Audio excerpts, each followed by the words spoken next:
Good evening, one and all. We welcome you all to the international seminar. We'll be starting in a minute.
Good evening, one and all.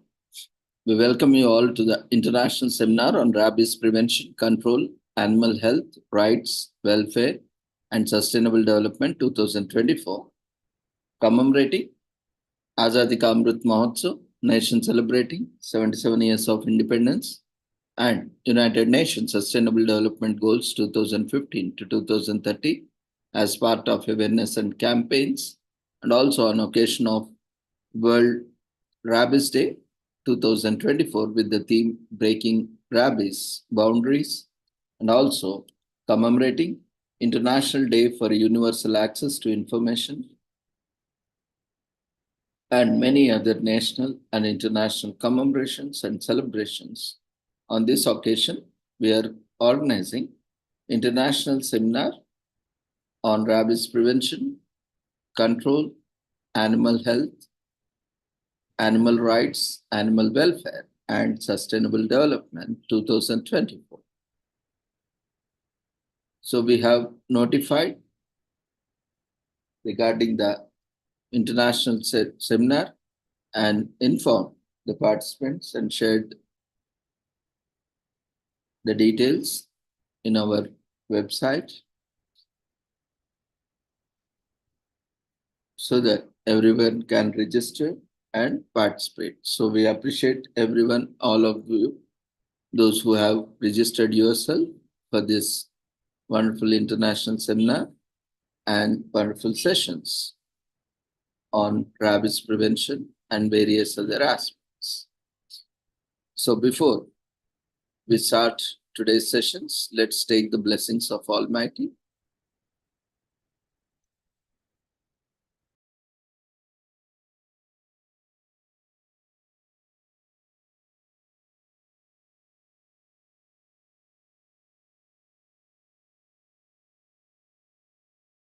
कुरुत्वं कल्याणम् आरोग्यं धनसम्पदः शुभं कुरुत्वं कल्याणम् आरोग्यं धनसम्पदः शत्रुबुद्धिविनाशाय दीपज्योतिर्नमोऽस्तुते दीपज्योतिर्नमोऽस्तुते शुभं कुरुत्वं कल्याणम् आरोग्यं धनसम्पदः शुभं कुरुत्वं कल्याणम् आरोग्यं धनसम्पदः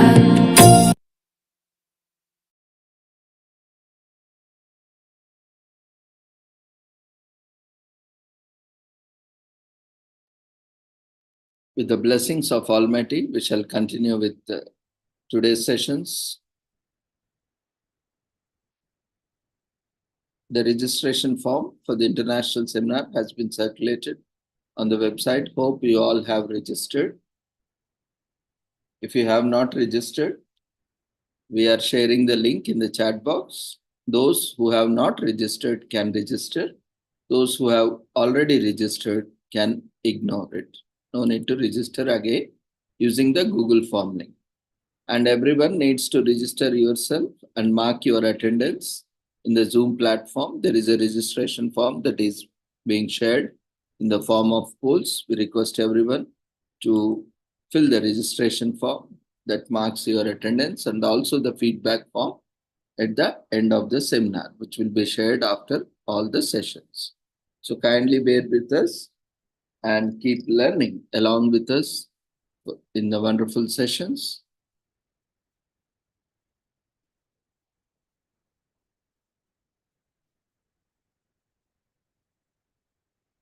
So before we move on to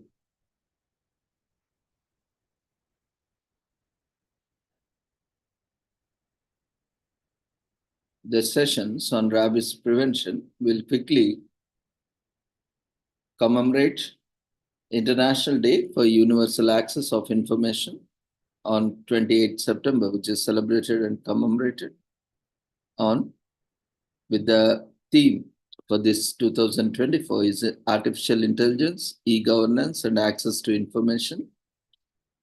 The global conference or the artificial intelligence and the e-governance can play an important role to improve access to information in our digital world. They can help bridge the digital divide by giving citizens access to tailor-made and accessible information. They can assure services that are more efficient.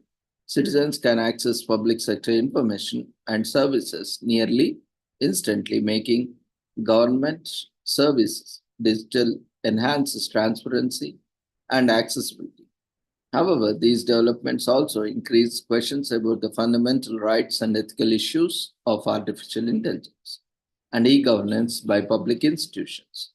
Since artificial intelligence uses citizens' data, and how do we protect the privacy of citizens? Because artificial intelligence can determine what information we access, on which ethical principles is this determined.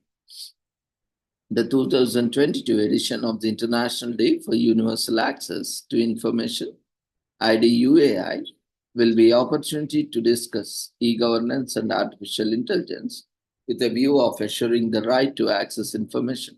The theme will enable discussion about both the benefits and risks of e-governance and artificial intelligence. So practical tools. This actually was conducted in 2022, which was extensively,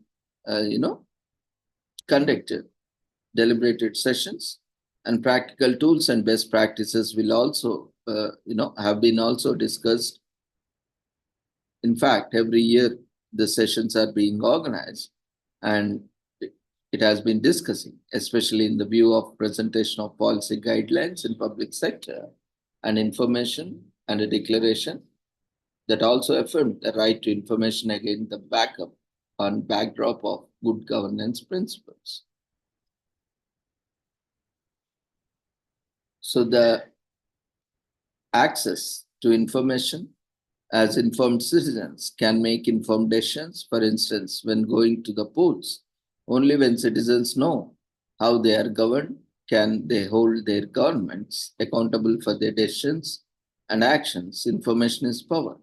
Therefore, universal access to the information is a cornerstone of healthy and inclusive knowledge societies. Universal access to information means that everyone has a right to see, receive, and impart information. The right is an integral part of the right to freedom of expression. The media plays a crucial role in informing the public about the issues of interest, but it relies on the ability to seek and receive information too. Hence, the right to universal access to information is also bound up with the right to freedom of the press. On 17 November 2015, the United Nations Educational, Scientific and Cultural Organization, UNESCO, declared 28 September as International Day for Universal Access to Information, considering that several civil society organizations and the governmental bodies in the world have adopted and currently celebrated this observance. The UN General Assembly also adopted 28 September 2019 as the International Day for Universal Access to Information. UNESCO and its intergovernmental programs, the International Program for Development of Communication and the Information for All Programs, program platform, and a frame for all stakeholders to participate in the international discussions on policy and guidelines in the area of access to information. Both programs also enable positive environment for ATI to flourish through the development of projects arrived to strengthen open source, multilingualism, ICTs for disabled and marginalized, and media and information literacy. So the UNESCO International Program for the Development of Communication, IPDC, provides support for the media projects and seeks an accord to secure a healthy environment for the growth of the pluralistic media in developing countries. The IPDC strives to realize more effective media projects that empower projects to gain people to gain equitable access to knowledge and express themselves through free and pluralistic media. Inclusive knowledge societies are the way forward as they build on the sun of human ingenuity, technical innovation, and the power of information and knowledge. They have the potential to take us all forward to the new era of peace and sustainable development. UNESCO work contributes to SDGs 16 by promoting peaceful and inclusive societies, ensuring public access to the information, and protecting freedoms.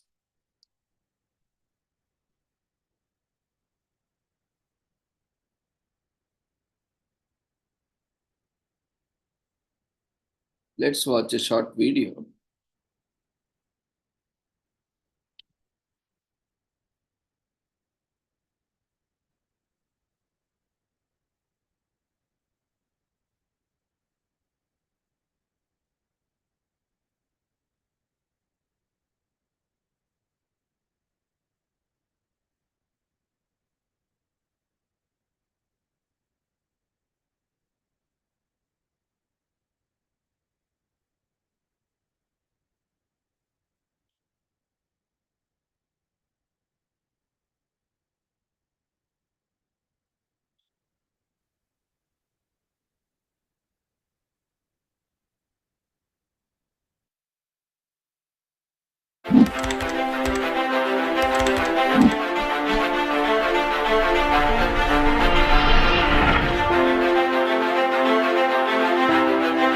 Access to information is a fundamental human right, essential to safeguard the rule of law and enable the full enjoyment of other human rights. The right to earn a living, the right to live in a society governed by the rule of law, the right to live in a society free of corruption, the right to know how algorithms are constructed and used against the population, the right to know the data that is being collected about oneself, the right to live in a just society, and the right to hold our governments to account.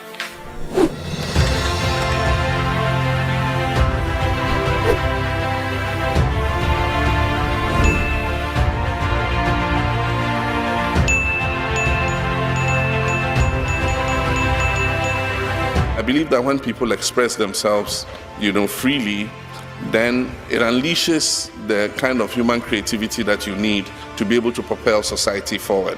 Government has a responsibility to ensure that the means for people to express themselves is there, and so we create an enabling environment for that to happen. We make sure that information is as available as possible. Every year there must be statistics that are compiled on every sector of the economy.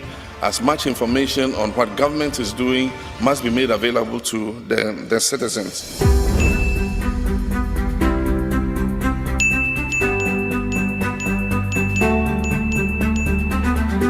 As long as we have minorities that are unable to use their right to vote, to access representation, and to be able to elect people of their choice to lead them, as long as we don't have freedom of expression, as long as information is not vitally moving around in our societies unfettered and freely, we are not able to have sustainable solutions. As a researcher, I realized that access to information alone is not really the answer. It is part of the answer, but is not the answer, because if you have access to information, but the rest of the society is still considering women as inferior to men, then this wealth of information may not be able to be transformed into something that empowers women in general.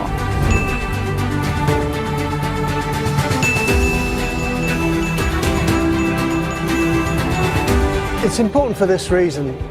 It's about putting at the very heart of the international debate the issue of information, access to good, clean information. C'est important de savoir ce qui va se passer. On est accablé par des informations anxiogènes, donc avoir des solutions pour recycler le plastique, notamment des océans, pour planter des arbres, pour autonomiser des populations rurales, pour essayer de manger de manière éthique, avec des bons produits, bons pour la santé, bons pour la planète, de manière accessible. Donc c'est hyper important, notamment donc, de pouvoir partager tout ça, et notamment quand on est journaliste. Communities needed, individuals needed for better planning, for better access to resources.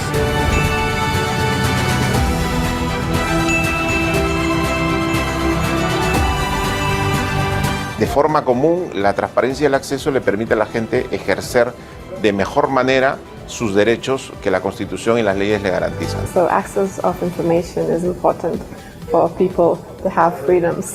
The more you know, the freer you are. I believe that opening data and made data accessible to everyone would be beneficial for access to information.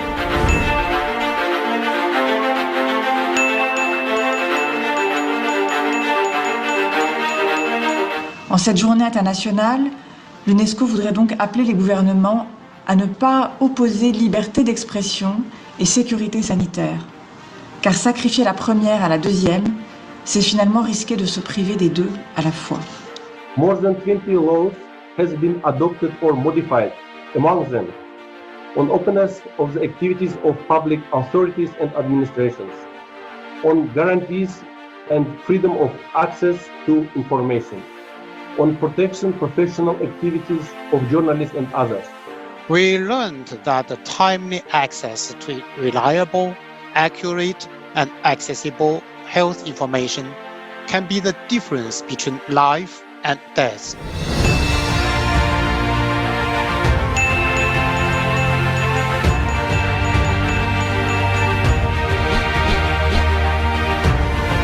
Really, citizens in every country are feeling the importance of access to information. And never before did they thirst for information, feel that access to information was, almost a matter of life and death for them, as they did during COVID. International organizations pledged to build transparency into their responses for COVID-19. The verdict is still out on this, but many contracts to buy COVID vaccines are being kept secret. Government without data cannot inform citizens, and citizens without data cannot hold government to account from a knowledge-based perspective. COVID-19 pandemic has shown, among many other aspects, the need for reliable information. There is also concern about disinformation and misinformation. Access to information is an essential tool to promote and strengthen citizens' trust and participation. In July 2020, the Human Rights Council adopted a resolution entitled Freedom of Opinion and Expression, recognizing that obstacles to access to information can undermine the enjoyment of civil and political rights, as well as economic, social, and cultural rights. Access to information gives citizens access to justice, to claim what is rightfully theirs. Making citizens pay for requesting information denies them from exercising that right. Most agencies perform better when it comes to proactive disclosure. To have guarantor agencies that are independent and that they have their own budget that are separate from public authorities. Access to information empowers the powerless, gives voice to the voiceless. Internet is not free, fair, accessible to everybody. Then people will be left out and neither will be engaged. Access to information can be supported through digital technologies. For instance, Colombia created interactive web platforms and call centers that support access to information for blind and deaf citizens. As we all know, what gets measured gets done, and what cannot be measured cannot be improved. The greater the volume of data available, the better the algorithm. It's also extremely important to generate mechanisms for access to information which allow citizens to provide checks and balances on the government, especially in the context of a pandemic. Thanks to the data we now have, it's clear what the gaps are, but also where the potential lies. Science itself is an open construct. The development of science was premised on the fact that in order to replicate discovery, in order to prove that something actually is the way it is, it has to be shared. Science is built on openness. On a global scale, access to public information is essential to our ability to address climate change, health crises, global corruption, cross-border data sharing, and widespread disinformation campaigns. We want to know about what's happening with climate change. We want to know what's happening with gender equality. We want to know what's happening with jobs. We need this information, I need this information, and you need this information.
Modernism, jazz, surrealism, penicillin, talking pictures.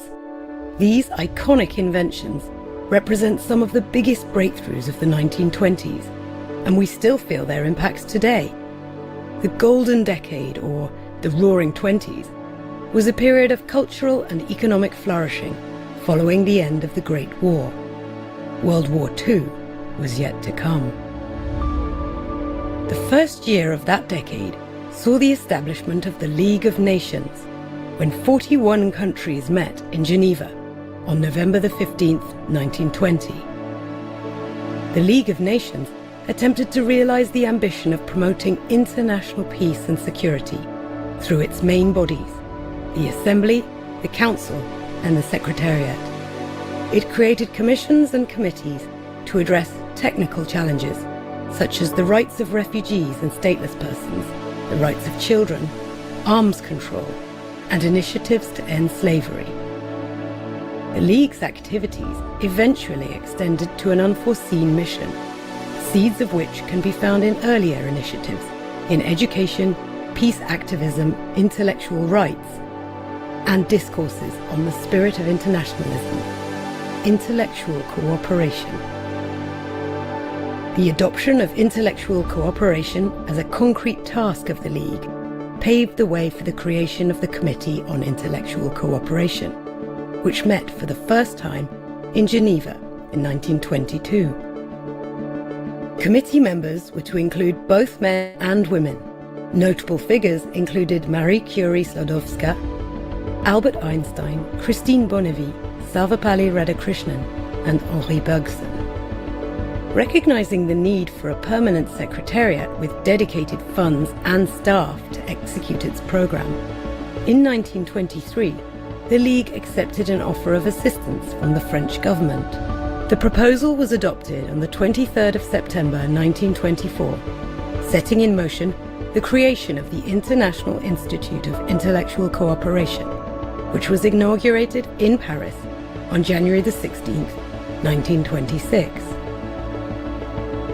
The Institute engaged many of the brightest minds from across the globe, including Thomas Mann, Victoria Ocampo, Rabindranath Tagore, Gabriela Mistral, Stefan Zweig, Wu Zihu, and many more. The directors of the Institute consisted of a succession of well-known French figures, including Julien Luchaire, Henri Bonnet, and Jean-Jacques Mailloux. Member states established national commissions for intellectual cooperation and appointed delegates to represent their interests within the Institute. The national commissions were a key conduit of action, expanding in number and role over the years. In its 2 decades of existence, the Institute strove to create the conditions for peace and understanding through studies and publications, conferences and gatherings of intellectuals and specialists, and research on normative instruments and rights. It promoted moral disarmament and supported the development of higher education, the mass media, literature and the arts, the sciences, and the preservation and protection of cultural heritage. In 1946, UNESCO inherited the archives of the Institute, including its publications. In 2017, the archives of the Institute were included in the UNESCO Memory of the World Register. The legacy of the International Institute of Intellectual Cooperation endures today in the work of UNESCO, the United Nations Educational, Scientific and Cultural Organization. 100 years later, the ideas and initiatives of the Institute continue to resonate, sparking profound investigation and growing ever deeper roots as we move into the future.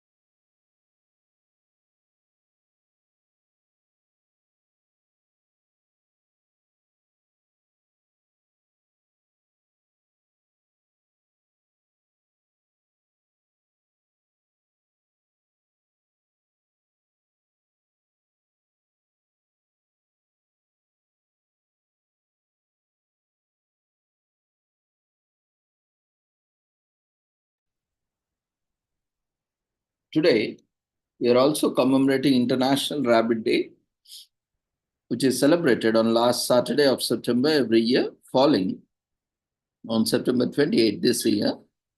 Although we would love to celebrate bunnies every day, this day is especially observed to promote the care and protection of domestic and wild rabbits. The Rabbit Charity in the UK founded International Rabbit Day in 1998. The goal of this initiative is to ensure that rabbits that have been left unprotected or abandoned find care and permanent shelters. Rabbits are prone to viral diseases and can become easy prey for a lot of animals. This day reminds us there is more than we can do for them. Rabbit belong to Leopardidae family, and their fossil records date back to 40 million years ago. Out of the 28 different species, the European rabbit is the most well-known. The species was initially found in the Iberian Peninsula and northwestern Africa, and then showed up in the Western Europe about 2000 years ago.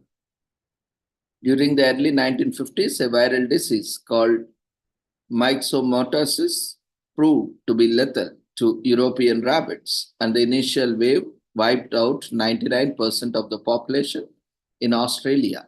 The remaining rabbits were able to develop immunity by the time the subsequent waves came.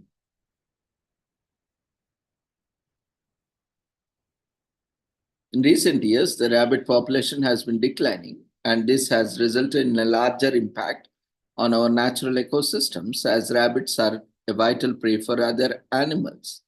In 1996, the International Union for Conservation of Nature, or IUCN, declared this Sumatran rabbit found in Southeast Asia to be critically endangered species. There have been only 2 sightings of this species in the 21st century. The IUCN also placed the European rabbit species in the near threatened category in 2019 with the possibility of extinction. There have been programs and initiatives taken up by charities and welfare bodies to protect rabbits. The Riverine Rabbit Program is one such effort that was established in 2003, and they aim to coordinate and oversee the conservation efforts towards the critically endangered riverine rabbit, along with its habitat. In India, the Leporidae family rabbits and hares receive protection under the Wildlife Protection Act of 1972 because 2 of these existing species are endangered. International Rabbit Day was founded in 1998 by the Rabbit Charity in the UK, and it became a significant day to celebrate and spread awareness about rabbit protection and conservation.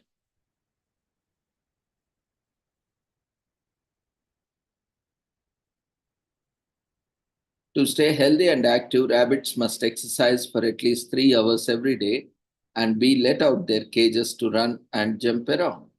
The domesticated rabbit population in the world is approximately 709 million in 2020. It's time to harness the power of knowledge and make yourself aware of the endangered rabbits and different ways to provide protection to them, wild and domestic breeds. You can find several welfare bodies for rabbit conservation on the internet or even in your locality. If you can find one, recommend the Rabbit Welfare Association and Fund or RWAF. If you have resources, consider donating to help sustain their efforts. Or even you can attend online events or commemorations like this and support and also share and gain information from these events and spread to others. Rabbits make the cutest pets, so visit your local pet shelter and adopt a soft bunny to celebrate this day. Make sure to read up your rabbit care in advance. Adopting a new family member. Don't buy any pets from pet shops or pet mills. Always reach out to your locality. There will be a lot of pets around. You can adopt them, and you can also visit pet shelters, rehabilitation shelters, where there are lots of pets looking for wonderful families and people like you. You can adopt them and gift a wonderful family for the pets. Rabbits express happiness through acrobatics, known as the Binky movement. Happy rabbits tend to jump up high and twist their bodies to perform cute acrobatic performances. Rabbit ears do more than hear. Bunny ears are not just used for listening. It also regulates their body temperature. Rabbits can be noisy, although they may seem quiet at first glance. Rabbits actually can produce a variety of sounds, from screeching to growling and even chattering their teeth. Rabbits' eyes are positioned in such a way that they can see an almost perfect 360 degrees with 360-degree vision. Most rabbits have allowed to eat sweet things, especially fruits.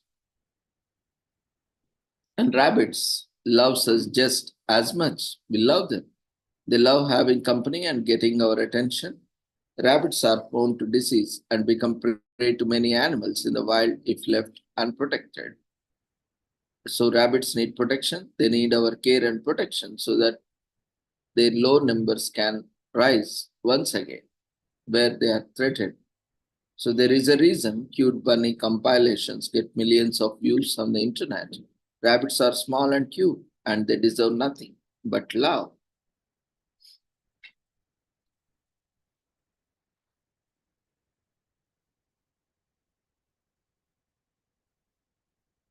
Today is also commemorated as Right to Know Day, as we have seen, right to technology and information.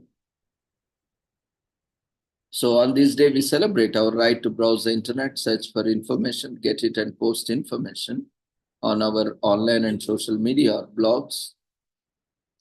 Knowledge influences our thinking, reasoning, and the way we express ourselves. Most times, we make decisions based on the facts and things we know. Since we live in a society in which we are codependent and interdependent, it is important for us to know what is happening around us to take action for our society, safety, and improvement. International Right to Know Day is a day on which we acknowledge our right to see and access information.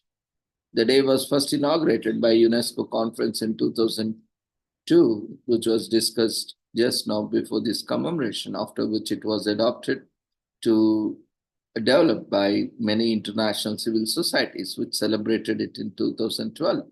And it finally, in 2019, proclaimed by the United Nations General Assembly as International Day for Universal Access to Information, in short known as IDUAI, and is officially celebrated on September 28.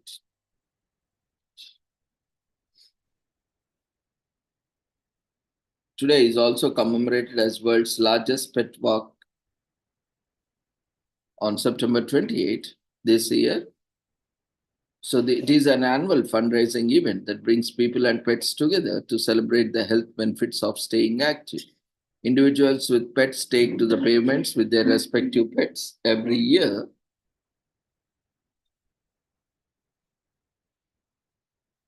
Every day, every month with their respective pets, and every September, and join the week to raise money to support the human-animal bond. The world's largest pet walk has since 2018 raised more than $1,67,000 to register therapy, animal teams, and bring the love of animals to those in need.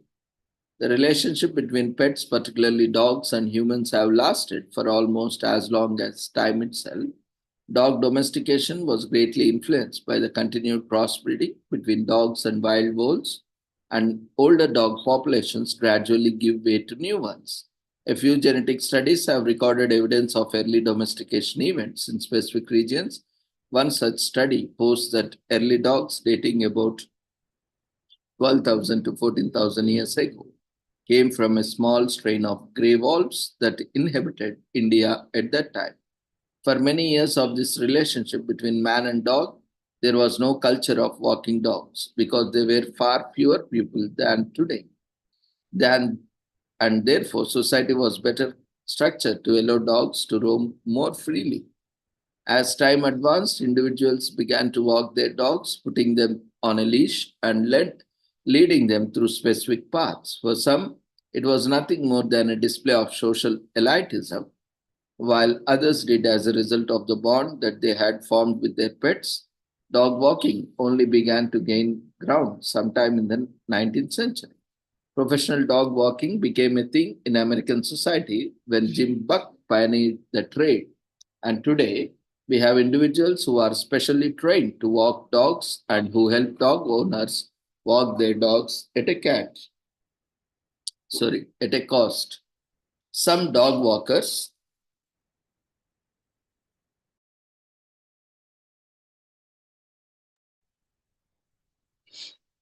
dog walkers may take many dogs for a walk at once, while others may choose to only take a single dog. The length of a walk is usually determined by the dog's breed or dog owner's request, ranging from short walks intended to last no longer than the time it takes for the dog to relieve itself of waste to longer walks with a specific amount of time set by the owner. The length of the walks also takes into consideration of how old the dog is based on the breed and various other factors. Long walks of over an hour should not be undertaken by dogs under 12 months of age for smaller breeds, and for larger breeds, the benchmark is 18 months. The measure is simply to protect dogs' bones and joints while they are still growing. So dog walking is the act of a human individual walking with the dog, typically from the dog's residence, and then returning after a while. Leashes are commonly used for this. It is safest to walk your dog with a heavy-duty harness instead of a collar or in addition to it. This eliminates the fear of your dog pulling too hard and choking or injuring himself or herself, and takes away the fear that he will slip the collar and run away or get hurt. Professional dog walking demands some technical skill, physical stamina, and some in-depth knowledge of everything varying from dog behavior to pet first aid to knowing and understanding city laws. So walking your dog is healthy for you, as studies show that people who walk their pets regularly tend to be healthier physically and mentally than those who don't, and it helps your mental health. Depending on how often and how long you walk your day, it could be really a good workout for you. Walking your dog is a good workout. Walking your dog decreases stress levels in both you and your pup. It decreases stress to both of you. It lowers blood pressure. Walking your dog regularly can help lower your blood pressure, and it helps your dog lose weight along with you. About 53% of dogs in US are overweight, including human beings. So for both of them, it is a good cause and it's a good exercise to lose weight, both for humans as well as dogs. So it also strengthens the bond with our pets. Walking your dog strengthens the bond you share with the dog. World's largest pet walk is all about strengthening that bond. This day encourages physical exercise for individuals and as well as their dogs. That's certainly a reason to observe this day. The world's largest pet walk is a walk for a cause, and we absolutely love it. So see what you can do today to contribute. Organize these pet walks or be part of it, or volunteer, or whatever way you can contribute. So today, we are also commemorating World Rabies Day, and we have our speaker with us who will be talking in detail about rabies prevention. I will just give an intro. The 28th September, which is celebrated and commemorated as World Rabies Day every year, it is celebrated annually to raise awareness about rabies prevention and to highlight progress in defeating this horrifying disease. 28th September also marks the anniversary of Louis Pasteur's death, the French chemist and microbiologist who developed first rabies vaccine. Today, safe and efficacious animal and human vaccines are among the important tools that exist to eliminate human deaths from rabies, while awareness is a key driver for success of communities to engage in effective rabies prevention. Today, the theme for this World Rabies Day 2024 is Breaking Rabies Boundaries. This marks the 18th World Rabies Day this year, and this year's Breaking Rabies Boundaries highlights that One Health is not for a selected few, but for everyone. So the world has vaccines, medicines, tools, and technologies to break the cycle of one of the oldest diseases. Together in unity, we can eliminate rabies. So the further details will be provided by Mr. Pradeep in detail about rabies prevention and related topics. So what the World Rabies Day theme for 2024, as already mentioned, Breaking Rabies Boundaries, which was chosen to highlight the need for progress and moving beyond the status quo. Rabies control and trust are crucial to establish systems for other zoonotic diseases, including those that are pandemic prone. So this theme calls for innovative strategies and collaboration across various sectors and regions, highlighting the more importance of integrating human, animal, and environmental health efforts. By breaking boundaries, we can overcome geographic, socioeconomic, and educational barriers, ensuring widespread vaccination, awareness, and access to the medical care.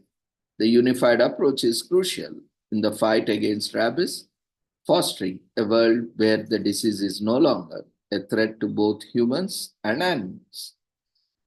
The theme also highlights the need for cross-sectoral and cross-border collaborations, bringing together governments, health organizations, veterinary services, and communities. In addition,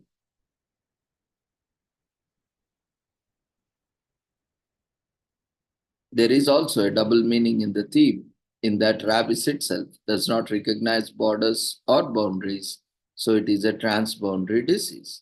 With the 0 by 30 global strategic plan to the elimination of dog-mediated human rabies deaths by 2030, we have a shared global goal.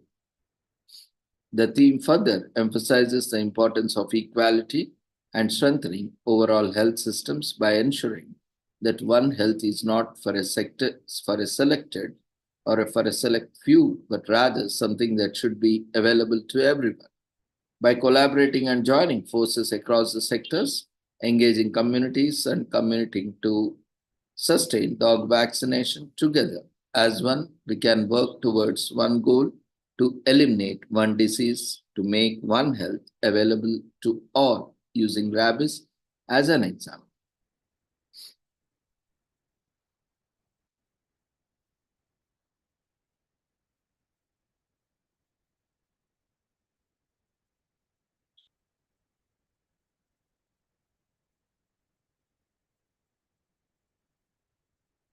So with this, we shall conclude the commemorations today, and we will invite our next speaker for the day, presenter. Pradeep, are you ready for your presentation? And anyone else would like to make presentations, you can share details in chat box so that we can invite you, if any. So we'll move on to Pradeep and hand over the session to him.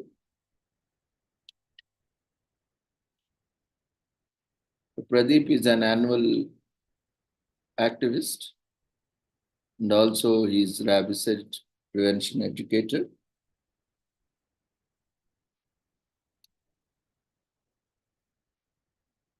Let me share the documents. So we welcome you, Pradeep. He's also an animal activist. You can unmute yourself, start your video and presentation as well. Thank you, Ravindra sir, for the wonderful introduction. Very hearty welcome you all to this International Old Rabies Day. Most of the introduction has been given by the Ravindra sir. So, as the theme has mentioned, it's breaking rabies boundaries. So, breaking rabies boundaries means rabies is a disease which doesn't have any boundaries, and also it transmits from animals to humans. In across the world region, it doesn't have that any boundaries on it, and that's the reason the theme of the World Rabies Day is breaking rabies boundaries. So those who are not aware of me, so before going to the session, with all your permission, so I would like to share a few details about me. My name is Pradeep Era. So I work as an animal activist and also an advocate, you can call me. So I've been closely working around 8 years in the field of animal welfare. So dealt with various sectors that's in animal rescues, and being in advocacy, promoting human education programs, and also dealing with animal cruelty cases. So today I'm going to start off the topic, breaking the rabies boundaries in India and its challenges in achieving the steps towards zero deaths by 2030.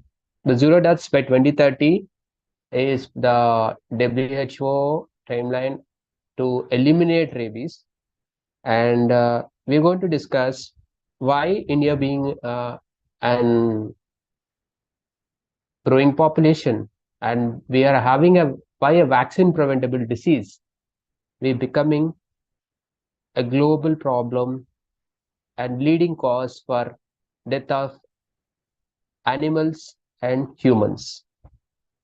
So I actually am a rabies certified educator from Global Alliance for Rabies Control. It's an international organization which is promoting through advocacy in terms of rabies education, and also they have the surveillance tools for rabies control, which closely works with the WHO, WOHA, World Health for Animal Health, and also few other international organizations. At the same time, I am also certified by them as a community coordinator for rabies control. So wherein how a community coordinator plays an important role in addressing the issues. So what actually is rabies? Can anyone know about it? What actually is rabies?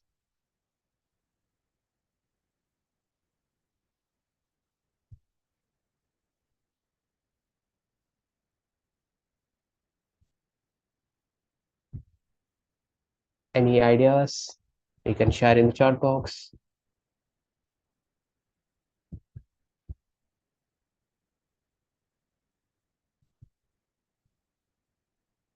Okay, so rabies is a zoonotic disease.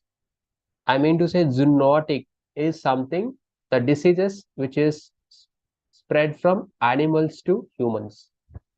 So there are actually, rabies is one of the zoonotic diseases. There are actually more than 175 diseases in the zoonotic diseases. You might see that COVID-19 which is one of the zoonotic too. So although it is not clinically proven, but it's a zoonotic disease. So as disease means it's a disease that can spread from animals to humans, and rabies is caused by a virus called Lasso virus, and it's a blade-shaped virus.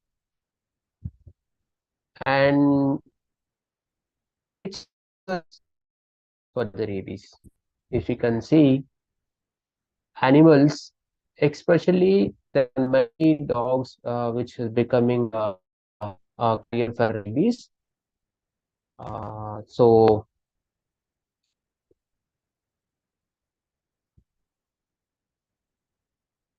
So if you can, sir, can you move ahead? Yes. What are the animals causing the rabies? So obviously, any warm-blooded animals can be a potential reservoir for the spreading of this disease. That includes dogs, cats, monkeys, bats, and also jackals and foxes. In Asia, especially in Asia and Africa, so the dog-mediated rabies is one of the one of the greatest problem for the causing the animal deaths, especially dogs, and also human lives. Bats are also reservoirs for their rabies, especially in US, United Nation States. But apart from that, animals such as snakes, fishes, these are not carriers of rabies. Sir, can you move on to the next stage, sir? Yeah. What are actually reservoirs for rabies? So these are the carrier for the disease transmission. So some mammals are considered to be a reservoir species, as I told the list of the animals which carry for the rabies. So similarly, these mammals can pass on to the other animals in such a way that it ensures the ongoing presence of the disease. And domestic dogs, and especially in Asian countries, also African countries, domestic dogs are the main reservoir for human rabies. And rabid dogs are responsible for almost all the human rabies cases across the world. Although jackals, foxes, raccoons are some other example of reservoir species, but they cause very less human rabies when compared to the dogs.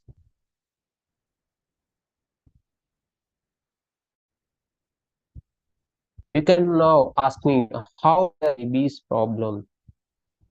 How big is the problem of rabies? And did you know that bats can also get rabies and it can also spread to humans? At the same time, the most of them are domestic dogs, as mentioned. Snakes, birds, and they cannot get rabies because they are mammals. They are invertebrates. Invertebrates like snakes or birds, they cannot get rabies. So next slide. I mentioned how big is the rabies problem. You can see that in the map, the map, the orange color is actually the most potential and the most vulnerable to rabies. And if you can see Asian countries. So next slide, please. Yeah, we can see the Asian countries, the human deaths from rabies, especially in Asia, especially India, Africa, Pakistan. So these are the most, and also Bangladesh. So most of the Asian part of the countries are most vulnerable to dog-mediated rabies. It is actually estimated that 59,000 deaths occur every year, and 1 person dies due to rabies in every 9 seconds.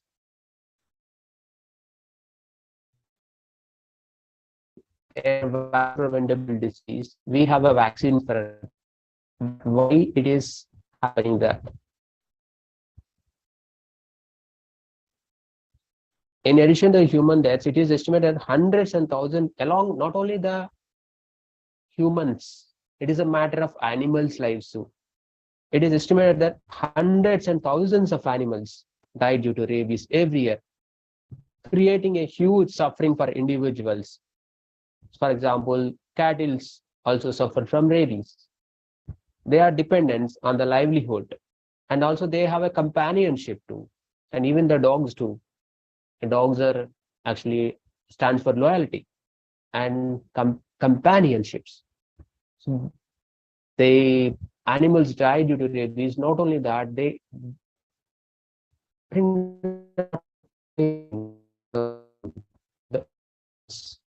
the pet owners, community animal caretakers, whoever it may be. And how do people and animals get rabies? As most of the time, people think that rabies is caused by dog bites. When you talk about rabies, normally we get in mind that okay, it is caused by a dog bite. Yes, it's true. But this is true in most of the cases. But more specifically, rabies is caused by this spread in the saliva of an infected animal. And also, people can get rabies if the infected animal bites, licks, or even scratches them. Even if the infected animal saliva is on the pass too. In fact, rabies is found in the saliva of an infected animal someone get rabies, also even it goes to the body also. If there are any open like dog bites, if they are even the wound, that wound hasn't not caused by the animal, but also the contact with the mucous membranes, such as the person's eyes. Like if you have been in contact with the mucus of an animal, so that may be a problem that it may get rabies. Rabies can spread through this saliva or bite of an infected, and this means that you cannot get rabies while you are in contact with the blood, urine, or feces.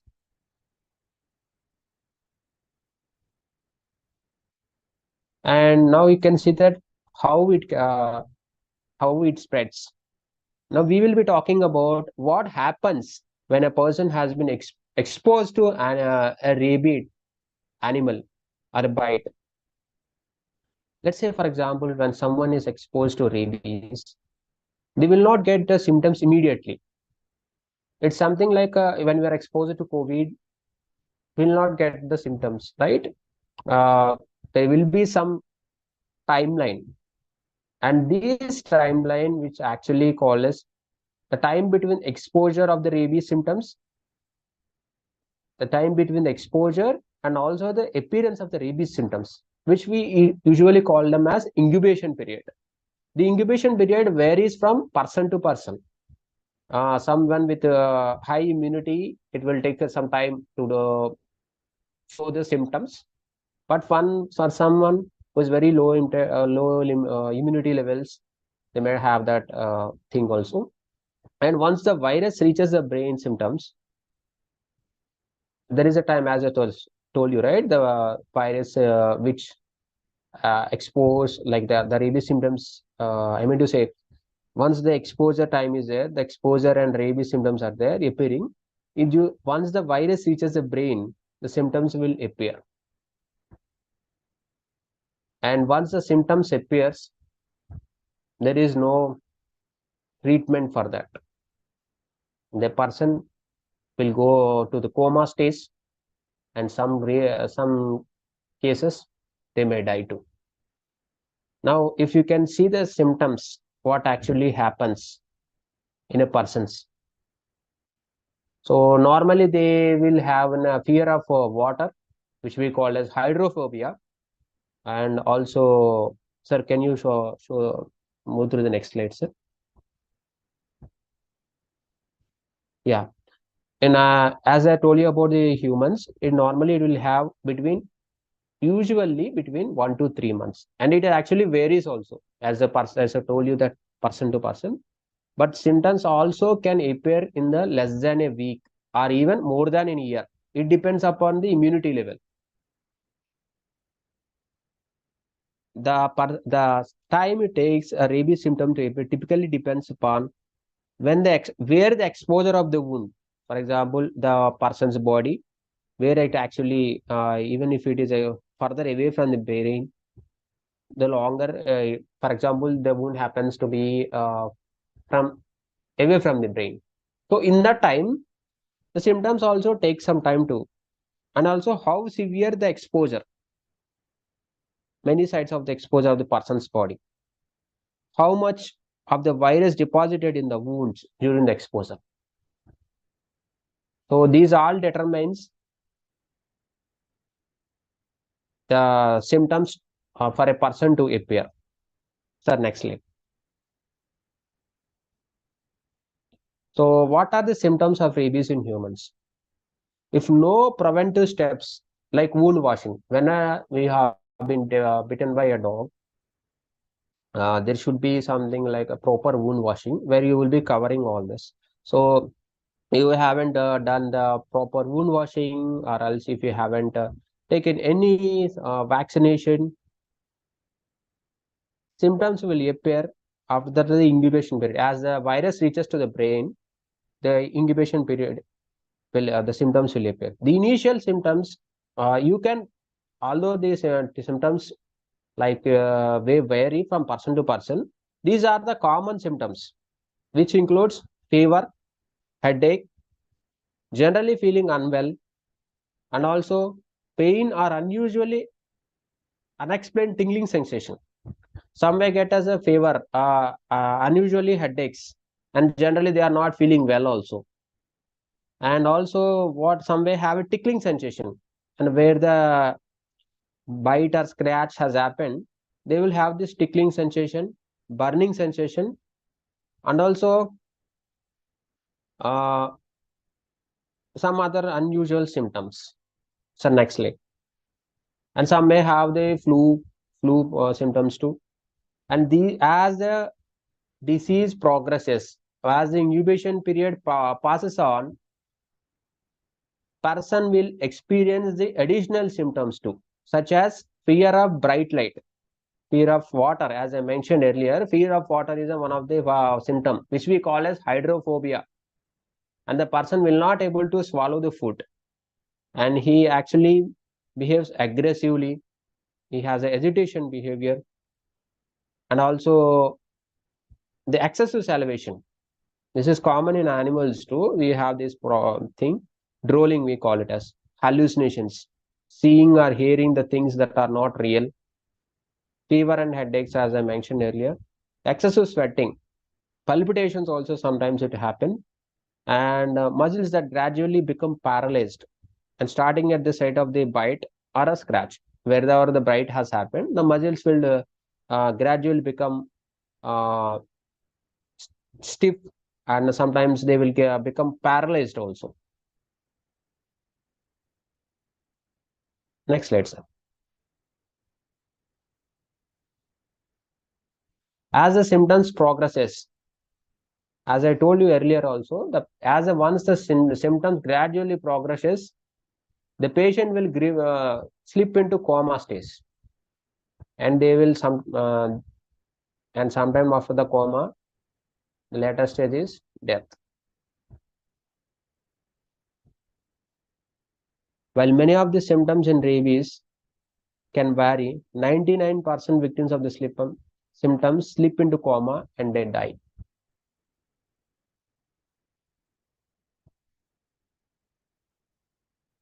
So here are the symptoms which I mentioned for humans. It's a pictorial representation given by Global Alliance for Rabies Control. You may have, I'm not saying that all the set of symptoms will be there, but it will vary. It varies from person to person, depending upon his health condition, depending upon immunity resistance. Like in COVID, we have some subtle symptoms, right? We have actually breathing issues. Some will have various other symptoms too. So not every symptom will be present in the in individual. But however, the processing of the symptoms, as I mentioned, it's an incubation period, like where the symptoms will appear, and also the processing of the timeline, which we call as incubation period. So once the brain will appear, as the symptoms progress, the person slips to coma stage also. So next slide.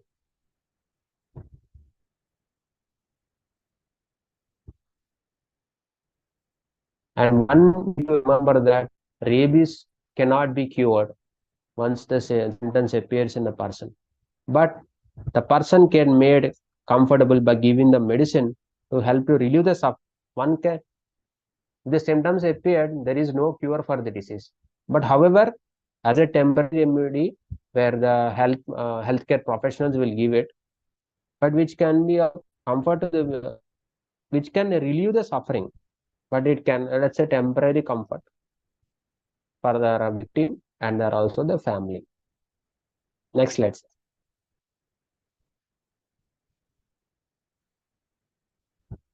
We have seen what are the symptoms of what actually is rabies, and how what are the disease transmission of the rabies, which animals spread the rabies, and also we have seen about what how the symptoms of rabies will be occurred. What are the signs of symptoms in rabies for human beings especially. Now we will be talking about the animals, how the rabies can be transferred from to animals.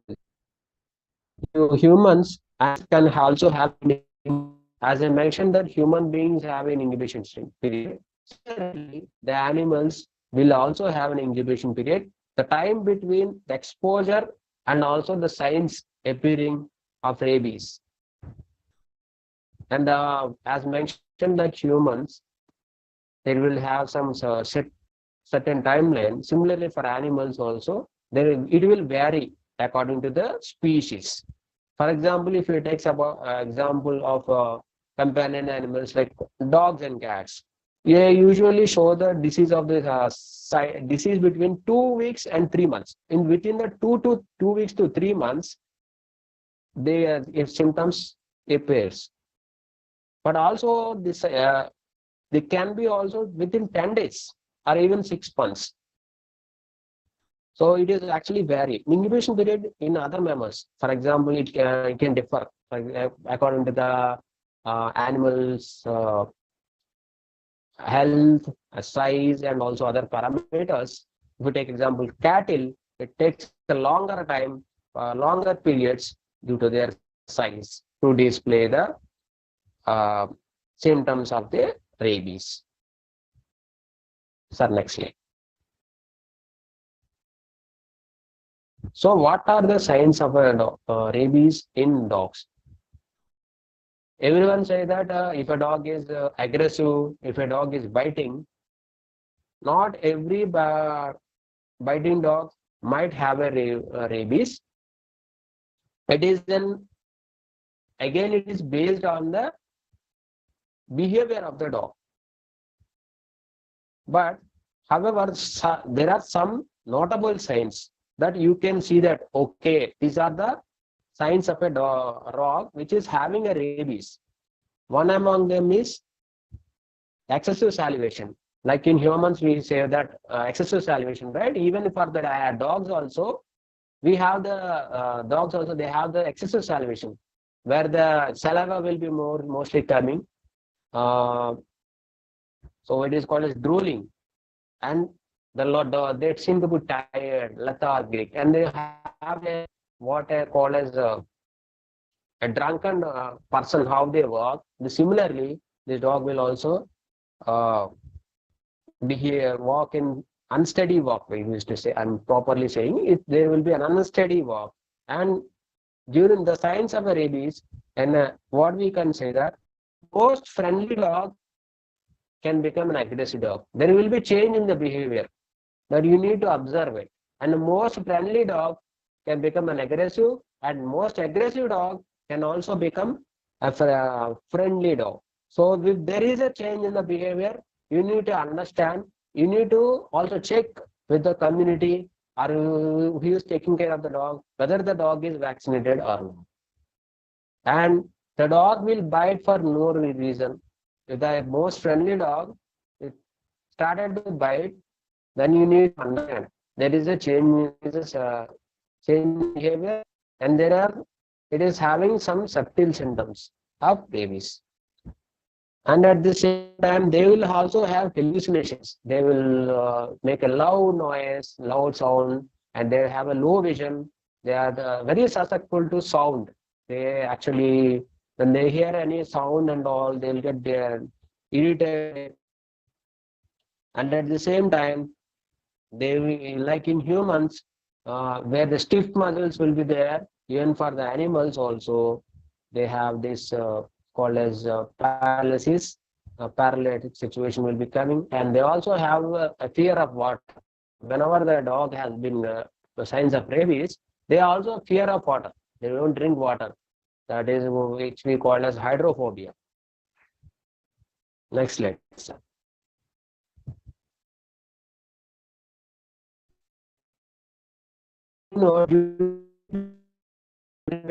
Here, whether it's in humans, whether it is in animals, there is no such scientific evidence. There are no surveillance system to identify whether the animal or the person is exposed to rabid animal, or whether the animal has been exposed to rabies. But there are symptoms where we can recognize when, as I mentioned earlier, based on the symptoms, we can recognize that these are the symptoms. We should be very careful. If you notice any person is exposed to a rabid dog, they must wash the wound with carefully, either with soap, normal soap or detergent soap, or else even with powdered in iodine, whatever it may be. So for 15 minutes, they have to wound washing will be there. Wherever the bite is there, they have to wash it immediately, and then they need to go to the nearest healthcare facility. If it is being a government hospital in the metropolitan area, they can go to there. If it is a village level health clinic, they can go there and they can see that. And moreover, we will be discussing about how to avoid dog bites and also prevent rabies in the next coming slides. So next slide. How to avoid dog bites and prevent rabies. Normally, you have to remember one thing, that a dog, if you treat it properly, it is very loyal to you. If you treat it, if you are tying in the dog for prolonged time, if you are chaining him, then if you are not providing any freedom, then definitely there will be change in its behavior. Whether it's a pet dog, especially in a pet dog, it will definitely bite. And also, not every dog will bite you. There are certain subtle symptoms in the behavior. So we will be looking into the certain aspect. Next slide, sir.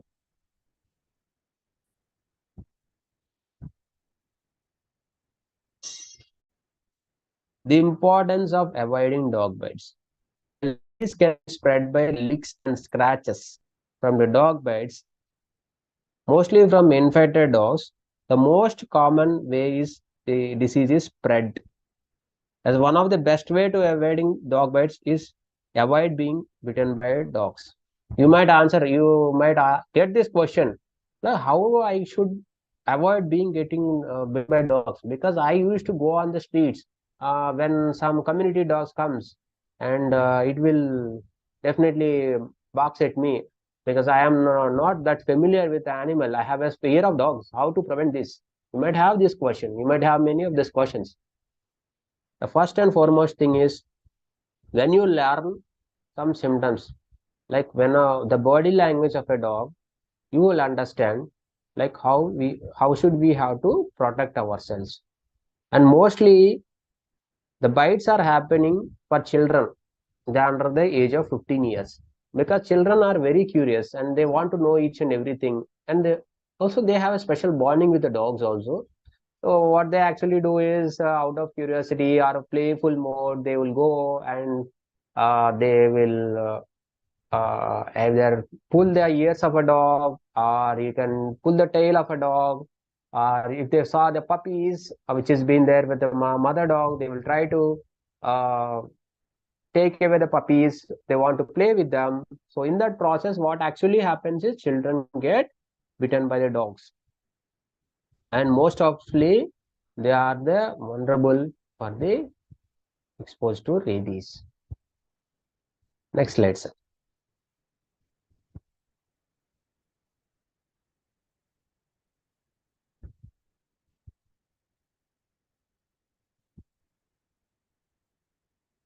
So these are the three major reasons why children are being mostly exposed to rabies.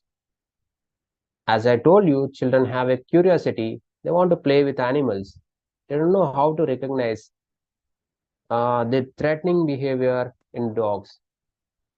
Actually, they don't know how to, what is the threatening behavior. What actually the dog body language is showing. They're not aware, because they are like a plain paper and they want to play with animals. They don't know about it. And also they are less able to protect themselves, because most of the children, because of lack of parental supervision, so they parents think that okay, they are playing, but they are not observing them. So in that cases, they are most commonly attacked by the dog bites. Serious dog bites will happen, frequently bitten in the face mostly. It's a very painful thing to hear about it, but these are the things that happen. They generally, and at the same time, when the dog bite happens, children will think that what my parents will do. They might scold me, they might beat me. So they will not tell to the parents. And this is the primary reason, as they haven't tell to the parents during the initial stages. So the symptoms, later on symptoms gradually increase, and this will leads to the death.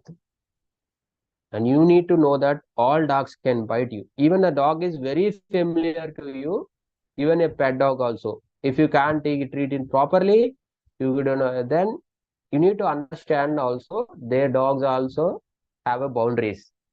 When you step into the dog boundaries and you irritate them, sometimes they also need to have some, like how we experience stress. The same way the animals also, they also have the stress. And some in terms of protecting themselves, like flight and flight response, we say that adrenaline response, flight or flight response. So in order to protect from themselves, they actually bite. Even if you see a stressed, or even if you see a dog which is very fearful and very stressful, you try to pat the dog. In such situations, the dog will bite you. Next slide. So generally, we actually see that there are several signs where a dog is very uncomfortable. So mostly here are the few things. Whenever a dog is eating food, imagine when you are eating food on a plate or anything, when someone asks, whenever someone is disturbing you or something is irritating you, you feel irritated, right? The same way in the canine world, in the dog language, so there will be the dog also, whenever it is eating the food, it will mark it as a boundary. It's what we call the territorial thing. So it says that it is my bowl, I have to eat the food. So in certain cases, even if it's your known dog also, never disturb them. Leave it alone. Let it have the food. Let it have the comfort of having its own food. And the second most thing is, don't frighten a dog by grabbing it. It's especially for the children. Mostly children will go and pull the ears, tail, or shouting at it.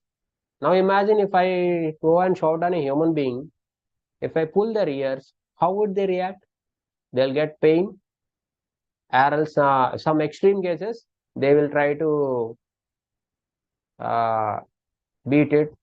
These are more extreme cases will be there, right? Similarly, for dogs, and especially in canine language, they can't speak like a human being, but they can express either through bark. They will bark and say the loud noise, or even they show the growling teeth. Hey, if you do this, I will definitely bite you. They are showing the symptoms. I mean, they are showing their behavior. Don't do this, please go. But what actually children will do is, they'll go and also pull their ears and also tail and shouting at them, loud noise. And some will go to the motor vehicles and raise their accelerator towards the animal. They get irritated by the sound. How we feel the loud noise of a vehicle. Similarly, when you go to when the dog also similarly feel the same thing. So since it is a sentient being, like us, they also have emotions. They feel irritated, they feel frightened by the large sounds. So in that cases also, they will bite people or children. Don't surprise a sleeping dog. When a dog is sleeping, a dog is a non-human being. It's not a toy. And if you go and surprise it, it will suddenly get frightened, but you cannot understand what you are trying to say, what your language is trying to say. So in certain cases, it will bite you. And don't play with a dog, especially when a female dog, when you have the puppies, please, if you are a parent, please, these 4 important things are very important. So please do that.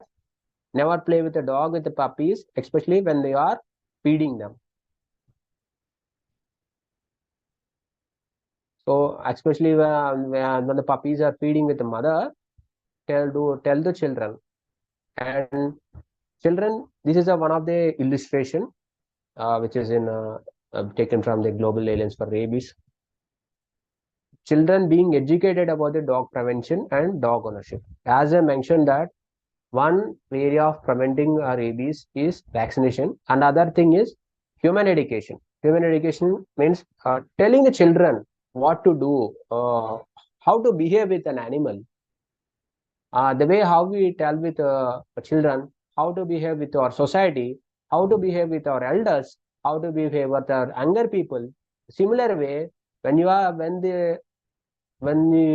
an animal, when we are in a community, especially with the community dogs, this has never been taught in the schools. And how a children can learn when it is not taught in the school. And that's the reason the human education program comes into the picture. Educating children about the dog bite prevention and responsible pet ownership, which is very much essential, and it is very important. If the dog is owned by a pet owner, it is a very much essential thing to ask the dog owner permission.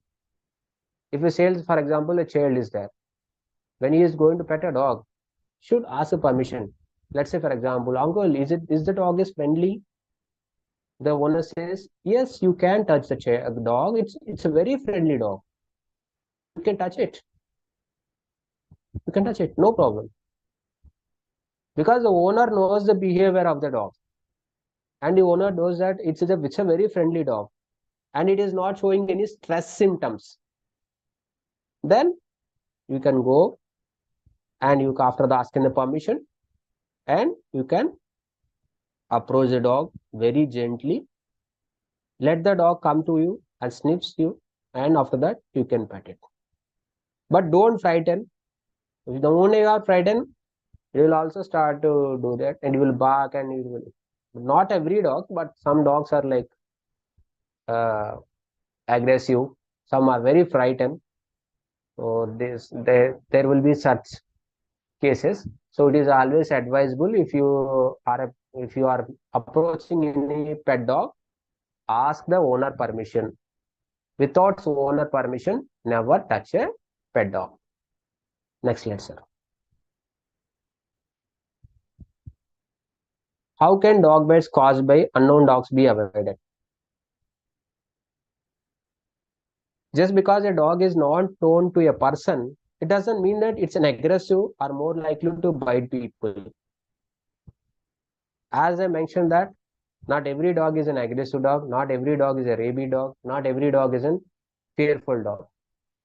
Learning about the body language, the way how human beings we communicate, we actually have the process of communication, like some are very friendly, some are very kind, and some are aggressive, some are overconfident, some are underconfident, there are some various communication styles, and the body language also. So similarly, in the canine world, you need to identify the body language. If the dogs are stressed, it's a good way to take a note that you should not pat them. It's a good note that when the dog is showing a stress symptoms, when a dog is showing a fearful symptoms, you should avoid it. And dog that should be avoided, dog that appears scared or aggressive, appears to be restless. And also you can notice that the dogs, when they are aggressive, they will show the growling teeth. They will say that, please don't come to me.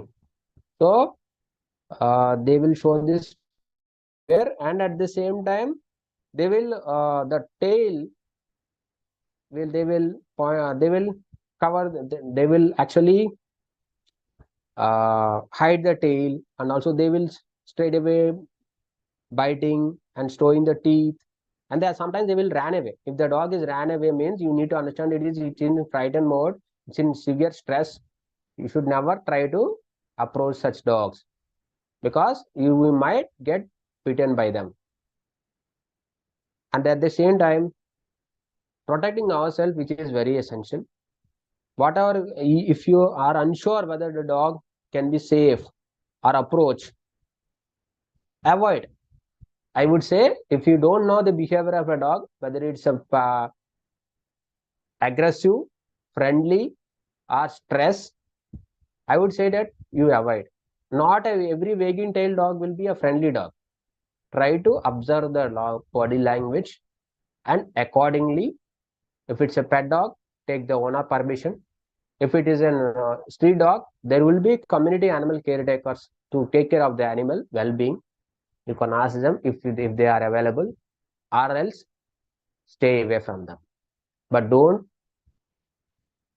try to pet them, and don't try to hit them. Don't try to pull their ears. Don't try to snatch away their food while they are eating the food. And also, at the same time, don't pull the ears of them. You never know how they behave. So it is always advisable to check the body language of the animal when you are approaching a dog. Next slide, sir. What should be done? In spite of doing all these things, like in humans, we know that certain people are not good. Like in spite of the doing things, even aggressive dog cannot be avoided. In such cases, when an aggressive dog came towards you, don't run away, because the moment you are running away, you are giving a symptom to the dog, like you are giving a clue to the dog, hey, I am running. It will also start to chase you. In that process, you may get bitten. So, in certain conditions, stand and pretend to be a tree. Stand still with your hands by your sides and look down. At the same time, don't make an eye contact with the aggressive dog, because when moment you maintain an eye contact, there will be high chance of possibility it may bite you. And never don't show any symptoms. Be quiet and pretend like a tree, and less threatening posture. Don't show any threatening behavior. After that certain time, it will sniff off and it will move away from you. Next slide, sir. So here is a illustration where the children are standing like a tree. There the educator is explaining it, like you should stand like a tree. You should not you should not see the dog animal. So it's a role play situation which is organized in a community school in a western part of the country. Sir, next slide. What is the best thing to do if a dog attacks? As I mentioned that pretending a tree can be used to avoid aggressive dogs, especially dogs with rabies are uncontrollable. We cannot know that, because they don't know that they themselves are under the disease. So they are not aware. They will start to bite every object, whatever object it may be. If the dogs attacks you or drag you to the ground, you should curl up like a ball, or else you can chin your tuck against your chest. This is called as pretending to be a rock. Like you can pretend like a rock, and this will protect your vital organs from the biting the dog. Sir, can you show can you move on to the next slide, sir? So here you can see that pretending like a rock means you can pretend like a rock. It's a public demonstration which is shown in a school. Here where an educator displays through a role play that if a dog is approaches to you, if an aggressive dog is approaches to you, you should pretend like a rock. Next, let's see.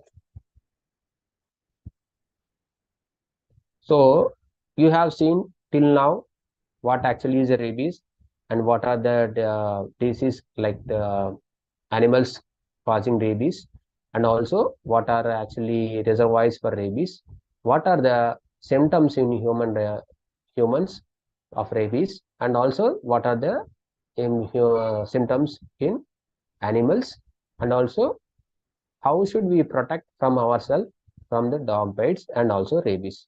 Now we can see that what happens when when a dog bites you. The first and foremost thing is immediately wash the wound with soap and running water. Immediately wash with the soap and running water for 15 minutes. So the 90% of the bacteria can be gone. After that, you can disinfect the wound with any alcohol or any iodine based, even codeine iodine is worked out. And immediately after doing these 2 steps, please go to the doctor and get the required vaccinations, the TT along with the essential vaccination, which we call as RAGs, that is called rabies immunoglobulin vaccine, and the necessary, that is 0th day, 3rd and 7, 14 and 28. So the complete coverage of the vaccine should be taken without delay. It's not something like, I got one vaccine, and then it is done, I will be protected. It is not like that. How we have took the 2 doses of COVID-19, the complete. So similarly, you have to take the 4 shots along with the rabies immunoglobulin, RAG, where depending upon the wound, category of wounds, where the vaccine, in human case, the doctor will identify the wound area and test the wound area by giving test dose injection. After that, they will provide you the necessary doses, where they will give you an information slip, which food we have to eat, which food we should not be eaten, and also the follow-up action along with the date they will be giving you. Like this date you should come and you should take the necessary vaccination. Now you can say that, sir, you told me everything, and that means in spite of them, we actually we have to take the vaccination. I am having very fear. Then what should I have to do?